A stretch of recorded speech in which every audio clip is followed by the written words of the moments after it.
Well, hello everybody out there and welcome to another random video.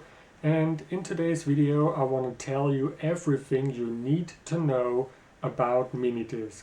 Yes, I know I already made a small video about getting started with Minidisc, but there were a few things that I didn't mention, and that's why I'm making this video right now. So if anybody wants to know everything about Minidisc, this should be the go-to video. So even though a Minidisc looks like a small CD-RW inside a floppy disk cartridge, that's not really what it is.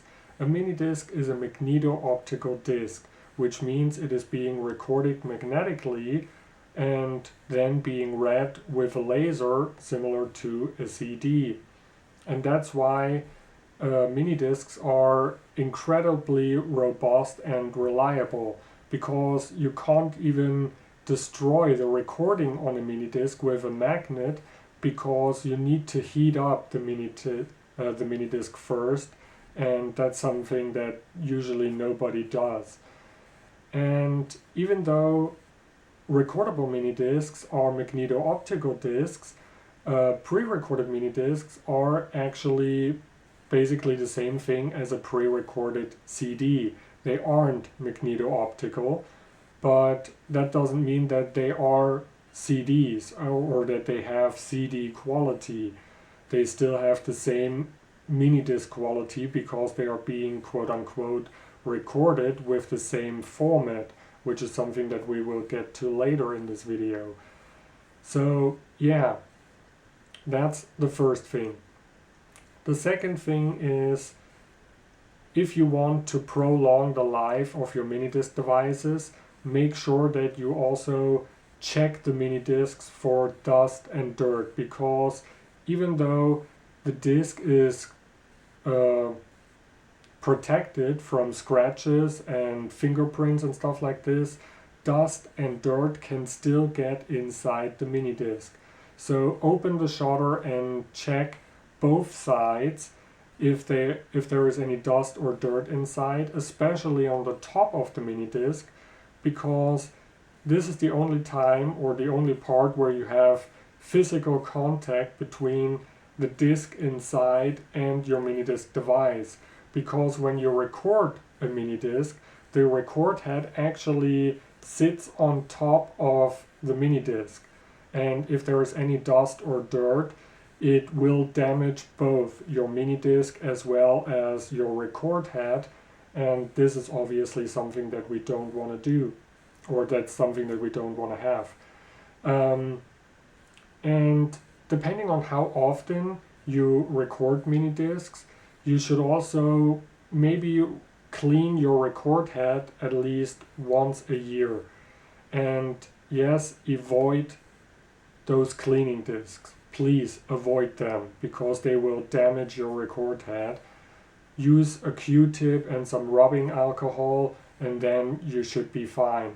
Cleaning discs are only quote-unquote good for cleaning the lens, the laser, but anything else you should use a Q-tip and some rubbing alcohol. So what are the benefits of Minidisc? Why are there so many people that still like and use this format? Well, aside from being robust and reliable, it's the editing functions. There is a lot of stuff that you can do with a Minidisc. You can title the disc itself, you can title your tracks, so it works similar to the CD text function, and you can also erase tracks even in the middle of the disc without leaving any audible gap or something like that. You can divide tracks, you can combine tracks, you can also rearrange tracks after you've already recorded them, which is something very nice and useful. But my advice to you is, don't do it. I mean, it's good if you do it with 1 or 2 tracks, but if you constantly move tracks around, that's not a good thing, because you're not actually physically moving the tracks around. The only thing that is being changed is the TOC, the table of content. This is where all the informations are being stored, like the track titles, the length of each track, and which track should be played when, or the order of the tracks. And if you move tracks around, you basically just change the table of content. The tracks still stay in the same position. And this means if you play a mini disc where the tracks have been moved around, it is similar to playing a mini disc in shuffle mode, which means instead of when the laser plays the disc or reads the disc, it doesn't move in one straight line from the beginning to the end of the disc. Instead, it will have to go constantly back and forward to jump from one track to another. And this puts unnecessary stress on the laser and all the mechanics. So that's not what we want. So it's okay if you do it with 1 or 2 tracks, but not too many times. So if you move tracks around a lot, record the entire disc again. And this way you will prolong the life of your Minidisc device. Which is also why I don't really recommend playing the Jazzcom Minidisc album in shuffle mode, even though this is what you're supposed to do. But it just puts unnecessary stress on all the moving mechanical parts, and that's not something that we want. But yeah, those editing functions are really nice and convenient. On some Minidisc devices, you also have the ability to add a fader at the beginning and at the end of the track, and you can also change the length of this fader, which is really nice. And with those Minidisc devices, you can also enhance the volume or increase the volume of your tracks after you've already recorded them. Because, let's be honest, it is annoying if you listen to your Minidisc and then you have 1 or 2 tracks that are way louder or a lot more quiet than the rest of the tracks. So you can change that as well, which is really nice and convenient. So yeah, what else can we say about Minidisc? Well, there is a possibility to increase the recording time, and there are various different ways to do that. The first way to increase the recording time is by recording in mono instead of stereo. So this will give you twice as much recording time. But you have to be careful if you do that, because most Minidisc devices, they take the left and the right channel and combine them into one mono channel, but there are some Minidisc devices that only record the left channel and completely ignore everything that goes on the right channel when you record in mono. So this is something that you have to take a closer look at if you want to get a new Minidisc device and a Minidisc recorder. So later on there was also the introduction of MDLP, which is basically long play recording. So you had LP2, which gave you 2 times or twice as much recording time, and LP4, which gave you 4 times as much recording time. And it still remained stereo, but it still had a lower quality because MDLP was using a lower bitrate compared to the SP recording. So MDLP is usually something that you would use for conversations and audiobooks and stuff like that, but most people would avoid that kind of stuff when recording music. So now let's talk about recording music. So there are various different ways how to get your music onto your Minidisc. First, you can record in real time. This is something that most people do. And with Minidisc decks and also with some portable Minidisc recorders, there are various different ways. I mean, you can record from an analog source as well as a digital source. So you can use normal analog cables like coax, RCA cables. You can use digital cables like optical or Toslink cables. You can also use digital coax. So there are various different ways how to record a mini disc. Then there are also those CD mini disc combo decks, and on some of those decks you had the ability to copy your music onto your mini disc with 4 times the speed, which was also very convenient. And then later on there was also one of the biggest failures in minidisc history, NetMD. NetMD gave you the ability to copy your music from your computer onto your minidisc in high speed with USB. But there were a lot of problems. The first problem was that the software that you had to use, called Sonic Stage, was apparently very buggy and it didn't work very well.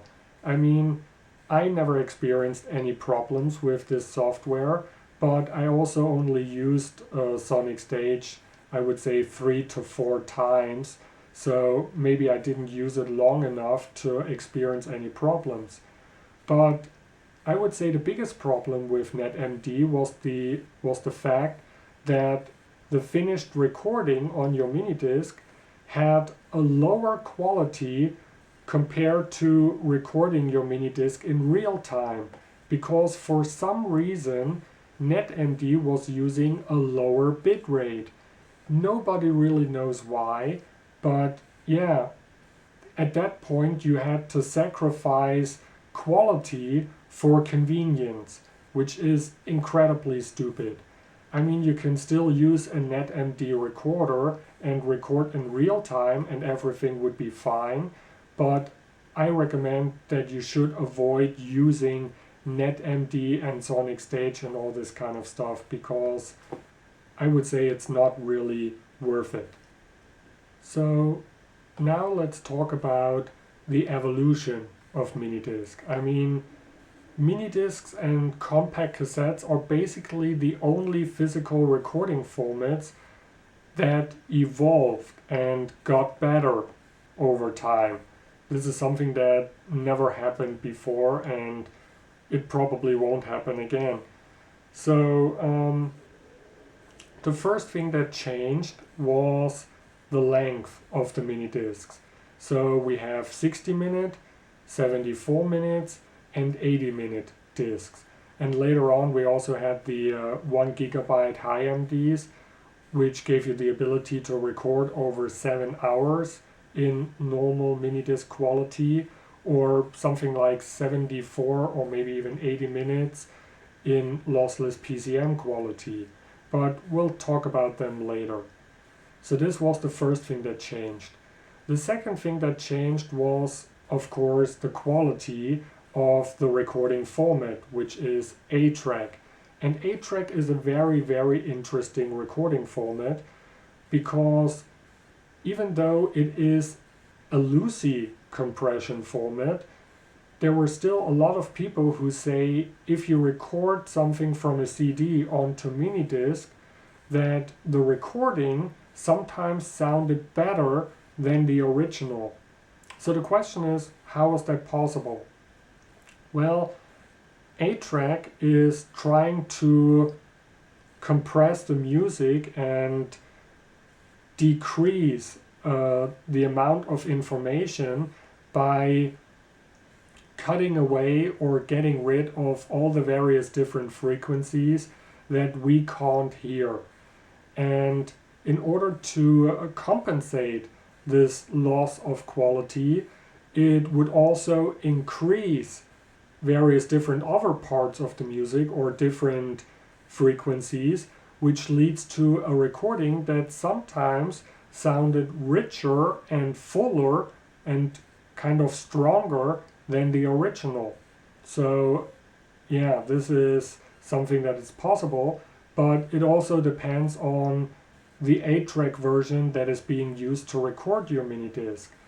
And this is also something that everybody learns when they start with Minidisc, that you should try to get a later Minidisc recorder, you know, something from the late 80s, maybe early 2000s, in order to get the latest ATRAC version and therefore the best recording quality. And then there is kind of like a misunderstanding, because there are some people that think that they should get a high MD recorder because they think a high MD recorder would give them an even better recording quality compared to a normal standard Minidisc recorder, which is absolutely not true, not at all. And in order to understand this, we have to take a closer look at the various different ATRAC versions. So that's what we're going to do right now. So the first thing that we're going to do is we're going to ignore high MD for now, and we're going to focus only on normal Minidiscs and SP mode, since this is what gives you the best recording quality. So there are various different ATRAC versions, and we have ATRAC 1.0, 2.0, 3.0, 3.5, 4.0, 4.5, and last but not least, DSP type R. So those are all the ATRAC versions when it comes to normal Minidiscs. DSP type R came out, I believe, somewhere in 1998 or something like this. And this is it. There is nothing better, there is nothing above DSP type R when it comes to normal Minidiscs. So this is what gives you the best recording quality. And there are, of course, normal Minidisc decks out there that have DSP type R. But what about all the other ATRAC versions that came out afterwards? So for example, we have ATRAC 3, not to be confused with the earlier ATRAC 3.0 version. This is something completely different. You can identify this because, or you can see this because there is no space between ATRAC and the number 3. So ATRAC 3 is basically for MDLP, so it's being used for long play recordings such as LP2 and LP4. So it has nothing to do with normal SP recording. Now, as we already mentioned earlier, it gives you more recording time, but it also leads to a lower recording quality because it uses a lower bit rate. Now, in order to compensate this lack of quality, ATRAC DSP, no, wait a second, DSP type S has been invented. Now, ATRAC DSP type S has absolutely nothing to do with the recording quality because it is only supposed to enhance the playback quality of those long play recordings of LP2 and LP4 recordings. Now, as far as I know, ATRAC DSP type R has no effect on the playback quality of SP recordings, as far as I know. You can always correct me when I'm wrong. And last but not least, there is ATRAC 3 Plus, which is basically the high MD format used to record high MDs. So this is kind of like the next step from this ATRAC 3. It has nothing to do with this ATRAC 3. So this is the high MD format used to record high MDs. but it is possible to record normal mini discs in high MD mode, which gives you more recording time. I believe something like 2 hours and 20 minutes on an 80-minute disc. And yeah, I don't know if it is supposed to give you better quality, but the problem is if you record a normal mini disc in high MD mode, you can't play this mini disc on a non-high MD device. So it's also only compatible with high MD recorders or high MD players. And I don't really know if it gives you a better sound quality, because the compression with ATRAC 3 Plus is even higher, and it also uses a slightly lower bit rate compared to those ATRAC versions right here. So yeah, bigger compression or stronger compression and lower bit rate, but at the same time better audio quality. Somehow I highly doubt that, but maybe it's possible. I'm not really sure. I don't have a good quality high MD recorder to compare the sound quality, so I can't really tell you anything about it. But yeah, this is the basic history and the basic evolution of ATRAC, and this is why you don't need a high MD recorder to get the best recording quality on normal mini discs. And you also have to remember that usually there are some exceptions, but usually a mini disc DAC will always give you a better recording quality than a portable mini disc recorder, even if both devices are using the exact same ATRAC version. There might be some exceptions, but usually that's the way it is. So yeah, that's it for now. I hope I haven't forgot anything. This is everything that you need to know about Minidisc.